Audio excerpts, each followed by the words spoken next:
है दोस्तों, शुरू करते हैं chapter 1 number system.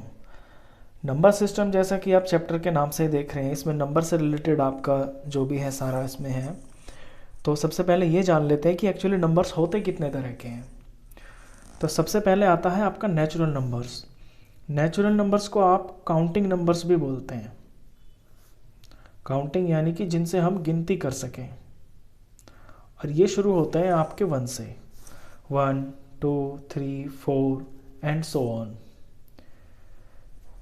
Whole numbers, whole number में आपका 0 भी आ जाता है, और इसके आगे फिर सारे के सारे आपके जो है नेचुरल नंबर्स हैं 1 2 3 4 5 एंड सो ऑन।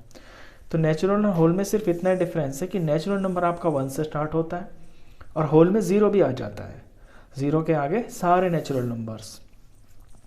अब आते हैं इंटीजर्स पे। इंटीजर में क्या होता है कि all positive numbers and all negative numbers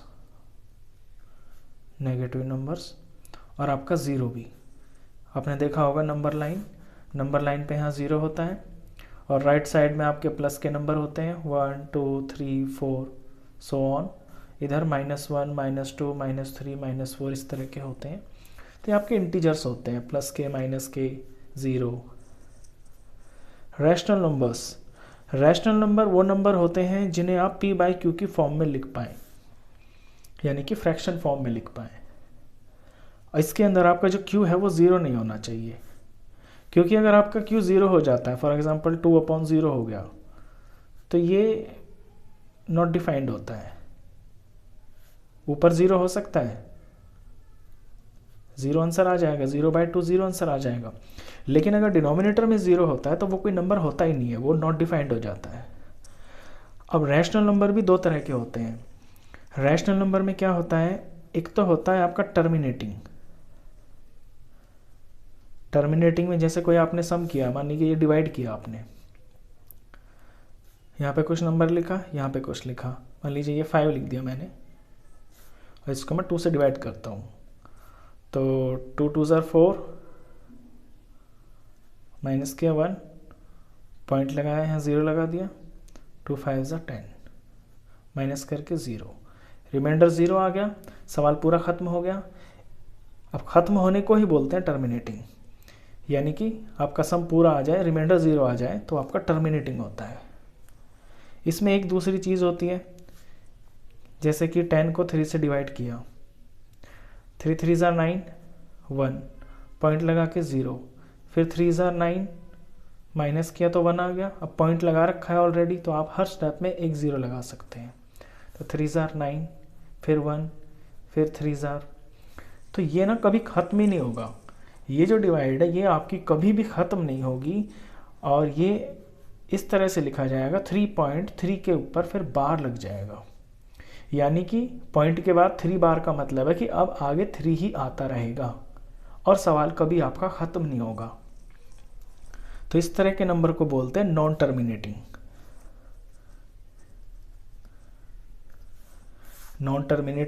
repeating decimal. तो ये जो नॉन टर्मिनेटिंग रिपीटिंग डेसिमल होता है, ये भी आपका रैशनल नंबर होता है। अब एक तीसरे तरह का होता है। तीसरे तरह के में क्या होता है आपका, कि या मान लीजिए आपने यहाँ किसी नंबर को किसी नंबर से डिवाइड किया, यहाँ पे आपका 3 आ गया, पॉइंट आ गया, फिर 3 आ गया, फिर 4 आ गया, फिर 7 आ गया, फिर 8 आ गया, फिर 1 आ गया, फिर कुछ भी इस तरह से उल्टा सीधा कुछ भी आए जा रहा है, और ना तो वो सवाल ख़त्म हो रहा है और ना जो आगे के नंबर है एक प्रॉपर तरीके से रिपीट हो रहे हैं, या तो रिपीट हो रहा है।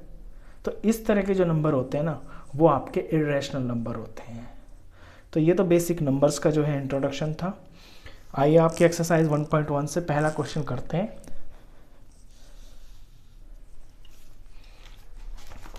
फर्स्ट क्वेश्चन में पूछता है, इज 0 अ रैशनल नंबर? क्या 0 कोई रैशनल नंबर है? Can you right it in the form p/q? क्या आप इसे p/q की फॉर्म में लिख सकते हैं 0 को? Where p and q are integers, जहाँ p और q आपके इंटीजर्स होने चाहिए, and q is not equal to 0, q आपका 0 नहीं होना चाहिए। तो ये तो मैंने अभी आपको बताया है कि 0/2 आप लिख सकते हैं, 2/0 आप नहीं लिख सकते, यानी कि नीचे जो q होता है उसमें आप 0 नहीं लिख सकते। तो सबसे पहले तो जो इसका आंसर होगा वो ये है कि yes, zero is a rational number.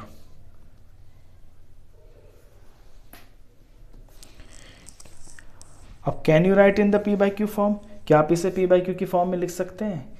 लिख के दिखाते हैं।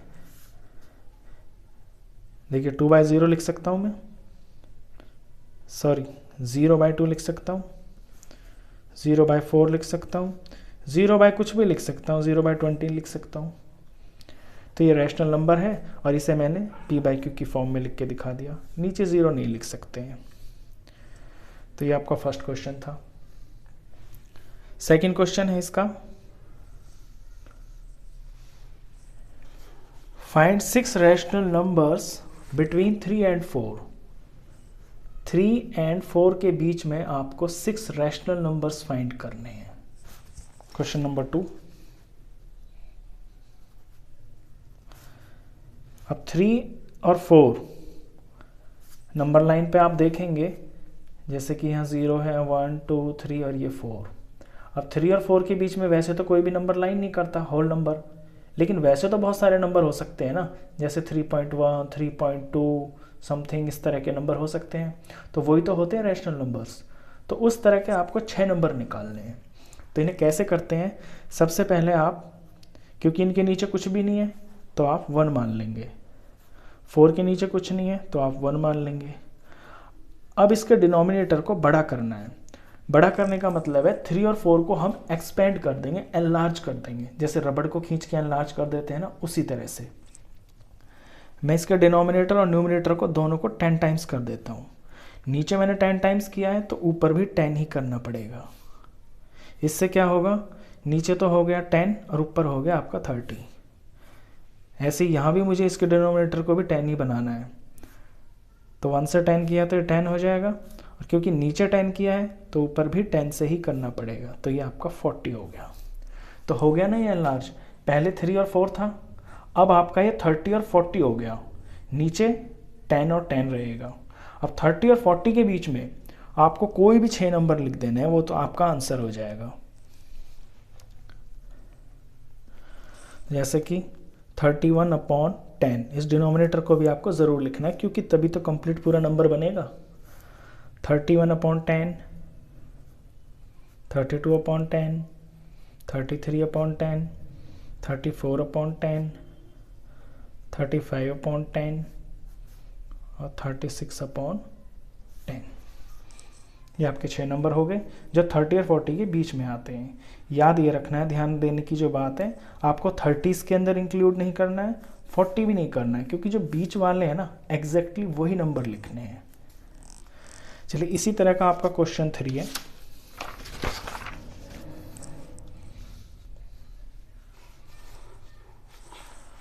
क्वेश्चन 3 में find 5 rational numbers between 3/5 and 4/5। यहाँ पे आपको 2 नंबर दिए हैं, इनके बीच में आपको 5 रैशनल नंबर्स निकालने हैं। थर्ड क्वेश्चन है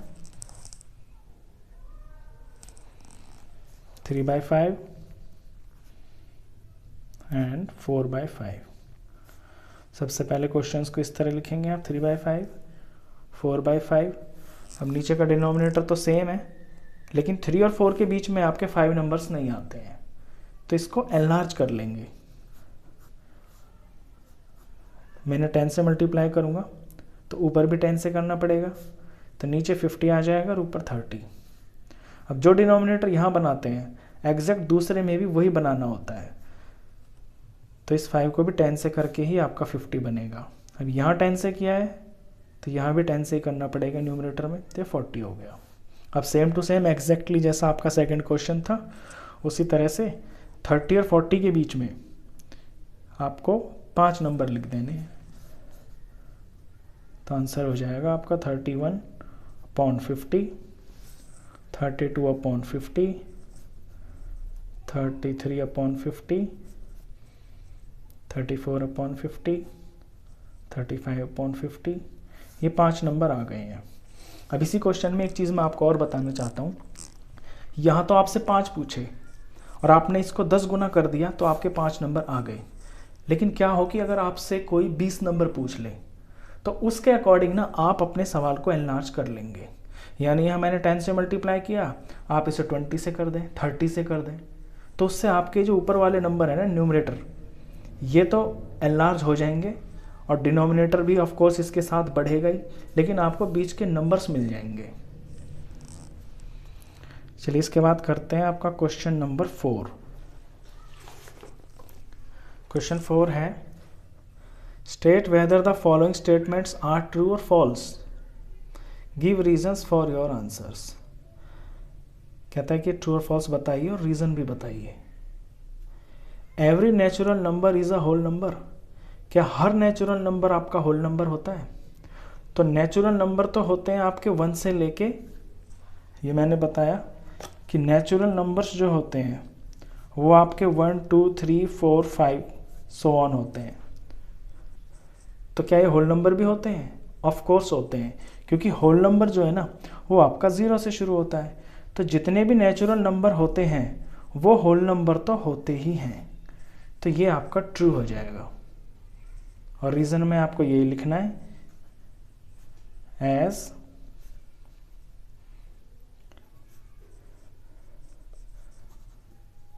whole numbers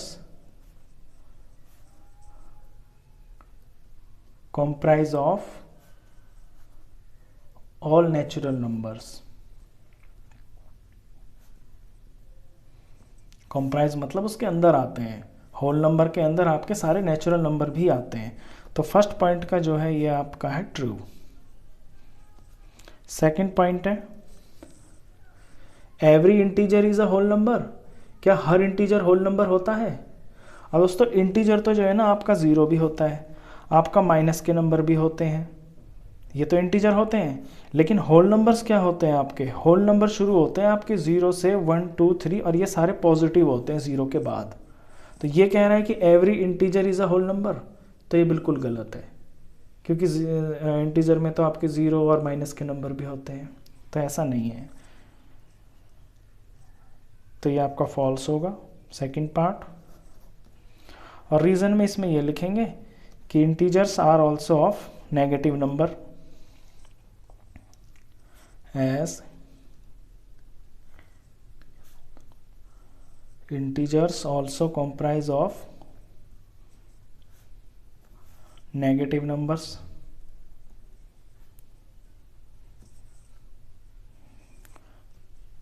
third part every rational number is a whole number, क्या हर रैशनल नंबर होल नंबर होता है? अब रैशनल नंबर मैंने अभी आपको बताया जो पी बाई क्यू की फॉर्म के होते हैं, लेकिन होल नंबर जो है आपका एग्जैक्टली पूरा नंबर होता है। रैशनल नंबर आपका ये हो सकता है 3/5 पी बाई क्यू की फॉर्म का, लेकिन ये होल नंबर तो नहीं है ना। 2/1 2/5 5/1। अब इनमें 2/1 तो आपका होल नंबर है, क्योंकि 2/1 का मतलब 2 ही होता है, लेकिन 2/5 ये आपका होल नंबर नहीं है, लेकिन ये रैशनल नंबर है। तो every rational number is a whole number, ये फॉल्स हो जाएगा। तो थर्ड पार्ट में आपका जो आंसर है वो फॉल्स होगा।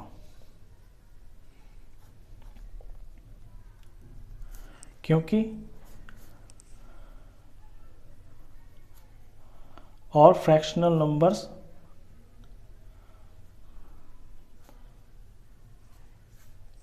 are rational numbers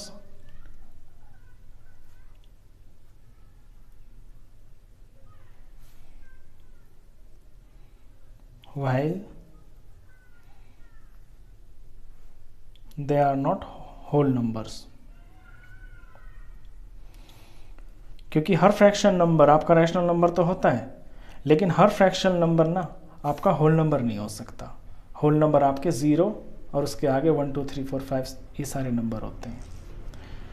दोस्तों ये आपका एक्सरसाइज 1.1 थी, इसके 4 क्वेश्चंस थे और इसका इंट्रोडक्शन था। आई होप आपको ये समझ में आया होगा अच्छे से। वीडियो अच्छा लगा हो तो प्लीज़ इसे लाइक कर देना, और 9th क्लास का कंप्लीट मैथ्स पढ़ने के लिए आप इस चैनल को भी सब्सक्राइब कर देना। Thank you.